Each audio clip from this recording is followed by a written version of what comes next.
Bonjour à tous. Excusez-moi vraiment pour l'absence, compte tenu de la situation de Corona, tout ça, chacun avait la tête ailleurs. C'est ça qui a créé ce vide-là.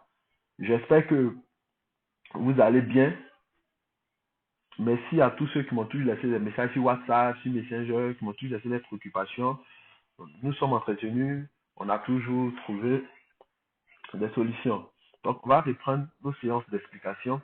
Comme je l'avais dit, j'allais faire des vidéos sur les états financiers du système comptable OADA. J'avais déjà fait une petite vidéo sur le bilan. Aujourd'hui, je vais faire une petite vidéo sur le compte de résultats. Ce sont des vidéos pour juste expliquer, pour juste mettre la lumière sur ces états-là. Donc, je vais vraiment survoler.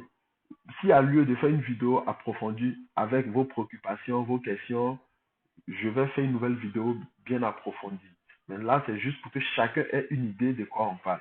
Donc, j'espère que ça ira. Dans cette vidéo, il n'y aura pas d'exercice. Comme on a l'habitude de faire des exercices dans la vidéo, dans cette vidéo, il n'y aura pas d'exercice. Ça sera juste une petite vidéo. Merci. Donc, on commence. Le compte de résultat.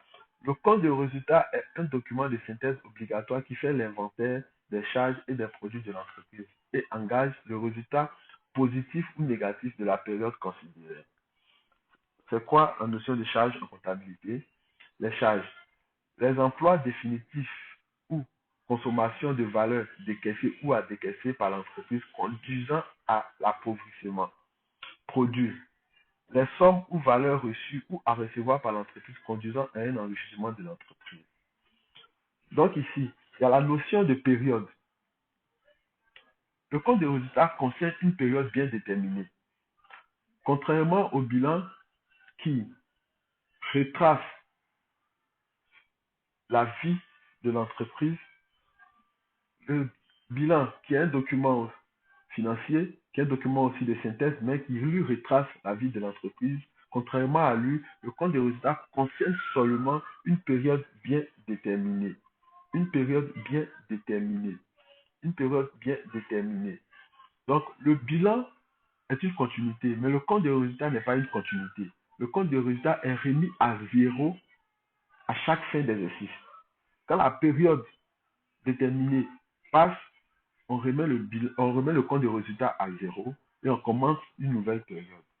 Donc ici, les charges dans le compte de résultat, les charges appauvrissent l'entreprise et les produits enrichissent l'entreprise. Contrairement au bilan, on parle d'actifs, passifs, donc ce que j'ai et comment je fais pour l'avoir. Mais ici, c'est ce que je perds et ce que je gagne. Donc, dans le bilan, on disait, voici ce que l'entreprise possède et comment l'entreprise a fait pour l'avoir. Donc, notion de ressources et emploi. Voici mes emplois et où sont quittées les ressources. Donc, actif, passif. Ici, c'est plutôt qu'est-ce que je perds et qu'est-ce que je gagne. Donc, appauvrissement, enrichissement. Mais moi, ce qui me tient à cœur et ce qui est plus important pour moi dans cette histoire de comptabilité, ce sont les comptes. Comme je le dis toujours, maîtriser les comptes facilite beaucoup de choses. Ce n'est pas la finalité, mais ça facilite beaucoup de choses. On ne peut pas non plus maîtriser tout le plan comptable, mais savoir que les numérotations, les groupements de comptes servent à faire quoi nous facilite beaucoup la tâche. Dans le bilan, on partait du numéro 1 au numéro 5. Ici, on va du numéro 6 au numéro 8. Donc, les comptes de la classe 6, 7, 8. Charge, produit, haute charge et produit. Parce que les questions que je reçois vont beaucoup sur ces histoires de comptes. Pourquoi tel compte est comme ça? Pourquoi on prend tel compte, on ne prend pas tel compte? C'est là le plus important. Il faut maîtriser les comptes. Dieu merci, on a pu s'entendre ici les histoires de passation d'écriture, tout ça. Mais je suis toujours disponible si quelqu'un veut revenir sur ça. Donc ici, on utilise les comptes de la classe 6, 7 et 8. Les comptes de la classe 6, 7 et 8. On est ici sur une logique de appauvrissement et enrichissement. Ce que je perds, ce que je gagne. Les comptes de la classe 6, on le sait tous, ce sont les comptes de charge. Classe 7, ce sont les comptes de produits. Et 8, haute charge et haute produit. C'est tout ce que j'avais à expliquer pour aujourd'hui. Ce n'est pas une vidéo très longue. Donc, 6, 7, 8. Je vais vous présenter un exemple de compte de résultats 6 quadra. Voici comment se présente. C'est un exemple de compte de résultats 6 quadra. Donc, une période bien donnée, une période bien déterminée. On a toujours ce principe en comptabilité de deux plateaux. Une partie à gauche, une partie à droite. Actif, passif. Ressources, emploi, charges, produits. On a toujours ce principe-là en comptabilité. Voilà. Je reçois souvent des questions aussi. Non, mais il y a plus de tableaux. On va pas à pas. En comptabilité, vraiment, il y a beaucoup de tableaux. Mais chaque tableau a son rôle. Chaque tableau sert à un élément bien précis. Donc aujourd'hui, on va parler du compte de résultat. En avançant, on va parler de d'autres tableaux qui vont concerner d'autres types d'exercices. Donc ici, on a un tableau à deux plateaux, un côté charge, un côté produit, qui divisé en trois grandes colonnes. Donc les charges d'exploitation, les charges financières, les charges HAO, les produits d'exploitation, les produits financiers, les produits HAO. C'est quoi une charge d'exploitation? Les charges d'exploitation concernent l'activité principale de l'entreprise. Concerne l'activité principale de l'entreprise. Je prends l'exemple d'une entreprise de négoce, c'est-à-dire ceux qui achètent et vendent. Ceux qui n'ont pas besoin de transformer ce qu'ils achètent, ils n'ont pas besoin de produits semi-finis, ils ont besoin d'un produit fini. Je prends l'exemple d'une entreprise qui vend des pièces détachées de voitures, c'est-à-dire pneus, batteries, huile, tout ce qui concerne l'automobile. Et ils achètent en gros, ça vient, ils stockent et ils revendent. Donc ici, l'activité principale, c'est la vente de pièces automobiles.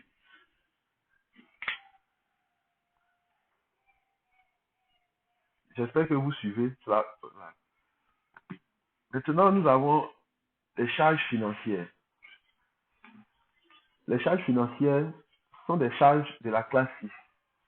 Les charges financières sont les services extérieurs B. Tout ce qui concerne la finance, les frais bancaires, les frais sur titre, les frais CFE, location de coffre, tout ce qui concerne la vie financière de l'entreprise, tout ce qui concerne les pertes financières de l'entreprise. Et en face, on a des produits financiers. On a les charges HAO. Les charges HAO sont des charges qui ne font pas partie de la vie normale de l'entreprise, ne font pas partie de la vie d'exploitation de l'entreprise. Ce sont, on peut dire en terre à terre, ce sont des imprévus. Ce sont des charges normalement qui ne sont pas prévues dans le cycle normal de l'activité. En face aussi, on a les mêmes choses, les produits HAO, qui ne sont pas vraiment des bénéfices qui font partie de l'activité normale même de l'entreprise. Donc, pour les charges d'exploitation et les charges financières, nous sommes dans le compte de la classe 6. Pour les charges HAO, nous sommes dans le compte de la classe 8. Pour les produits d'exploitation et les produits financiers, nous sommes dans le compte de la, nous sommes dans la classe 7. Pour les produits HAO, classe 8. Donc, c'est comme ça se présente un compte de résultat. Donc, charges et produits. Comme je l'ai dit, contrairement au bilan, on est dans actif, passif, c'est-à-dire ressources, emploi. Ce que j'ai et comment j'ai fait pour l'avoir. Ce qui appartient à l'entreprise et comment j'ai fait pour l'avoir. Or, ici, dans le compte des résultats, c'est qu'est-ce que je perds et qu'est-ce que je gagne. Qu'est-ce que je perds et qu'est-ce que je gagne. Qu'est-ce que je perds, qu'est-ce que je gagne. Dans mon activité, j'ai perdu quoi, j'ai gagné quoi. C'est ce résultat-là qui va permettre aux dirigeants de prendre une décision sur la vie future de l'entreprise. Est-ce que, en cet exercice-là, parce que si tu prends le bilan, et tu prends le bilan qui retrace la vie de l'entreprise depuis sa création, tu vas, tu auras une vue, mais tu n'auras pas une vue concernant ton exercice qui vient à peine de finir. Ou bien concernant l'exercice de telle année, quel était le résultat exact. Mais quand tu prends un compte de résultat, vu que c'est fait par période, tu te situes clairement. Ah, dans cette période, voici ce qu'on a perdu, voici ce qu'on a gagné. Donc si ce qu'on a gagné est beaucoup que ce qu'on a perdu, alors on a un résultat positif. Donc cette petite vidéo, c'était juste pour éclaircir ce nuage-là. Le compte de résultat n'est pas le bilan. Parce qu'il y a des étudiants qui m'ont dit qu'ils n'arrivent pas à faire la différence entre les tableaux. Dans le bilan, tu auras affaire qu'au compte de la classe 1, 2, 3, 4, 5. Dans le compte de résultat, tu as affaire au compte de la classe 6, 7, 8. Et,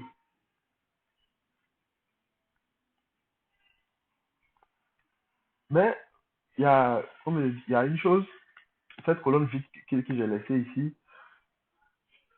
Dans cette colonne vide, il y a l'impôt sur les résultats.